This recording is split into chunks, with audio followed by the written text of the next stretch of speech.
Assalamualaikum warahmatullahi wabarakatuh. Alhamdulillahirabbil alamin wassalatu wassalamu ala israfil anbiya'i wal mursalin wa ala alihi wa ashabihi ajmain. Amma ba'd. Puji syukur kehadirat Allah Subhanahu wa taala masih memberi kesempatan ke kita pada malam hari ini untuk melakukan kajian yang temanya cukup menarik, yaitu makanan dan minuman. Salawat dan salam bagi junjungan kita Rasulullah SAW, sahabat-sahabatnya, keluarganya, dan kita semuanya, umatnya yang sampai di akhir zaman. Muslimin dan muslimat yang dirahmati Allah, makan dan minum adalah kebutuhan dasar kita. Tanpa itu kita tidak bisa beribadah, melakukan aktivitas sehari-hari, memberi energi untuk kita hari ini, besok, dan seterusnya, dan nutrisi. Secara umum kita mencari makanan minuman saat kita membutuhkan, karena lapar, karena sudah waktunya makan mengikuti ritme tubuh. Lalu mencari makanan minuman yang sesuai selera agar mendapat rasa nikmat atau apa adanya hidangan saat itu. Tahukah bahwa makan dan minum itu bisa menjadi ibadah kita? Tidak sekedar memenuhi rasa lapar dan memenuhi rasa nikmat, tetapi juga bisa menambah pundi-pundi pahala kita untuk tiket ke surganya kelak. Malaikat terus-menerus memohon ampunan untuk kita di setiap suapan makanan minuman masuk ke mulut kita. Caranya bagaimana akan kita bahas nanti. Sekarang kita baca dalil Al-Quran dan hadis Rasulullah SAW yang berkaitan dengan makanan dan minuman. Jadikan makan minum kita sebagai ibadah kepada Allah Subhanahu wa taala. Mengikuti firman-Nya. Hai sekalian manusia, makanlah yang halal, lagi baik, dari apa yang terdapat di bumi. Dan janganlah kamu mengikuti langkah-langkah setan, karena sesungguhnya setan itu adalah musuh yang nyata bagimu. Al-Baqarah 168. Ayat ini adalah ayat untuk kita, karena Allah memerintahkan kita untuk makan dan minum yang halal. Untuk menjadikan ibadah, kita makan dan minum karena menjalankan perintah di ayat di atas. Jadi sebutkan bahwa kita makan minum karena ayat itu, karena perintah itu. Dengan ucapan doa atau sederhananya dengan Bismillahirrahmanirrahim. Agar terkoneksi ibadah kita dengan makan minum yang akan kita lakukan. Dan ditutup dengan doa penutup atau sederhananya Alhamdulillahirabbil alamin. Dengan bersyukur kita memutus koneksi ibadah dengan makan minum yang sudah selesai. Sesederhana itu, tapi hasilnya akan kita nikmati kelak. Carilah makanan sesuai petunjuk Allah dan Rasul-Nya yang halal dan tidak mengandung unsur-unsur yang disebutkan dalam Al-Quran dan hadis Rasulullah antara lain. Diharamkan bagimu memakan bangkai, darah, daging babi, dan daging hewan yang disembelih bukan atas nama Allah, yang tercekik, yang dipukul, yang jatuh, yang ditanduk, dan yang diterkam binatang buas, kecuali yang sempat kamu sembelih.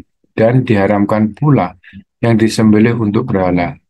Dan diharamkan pula mengundi nasib dengan azlam, anak panah, karena itu suatu perbuatan fasik.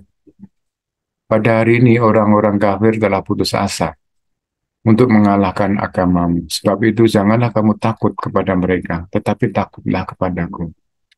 Pada hari ini telah aku sempurnakan agamamu untukmu, dan telah aku cukupkan nikmatku bagimu, dan telah aku ridhoi Islam sebagai agamamu.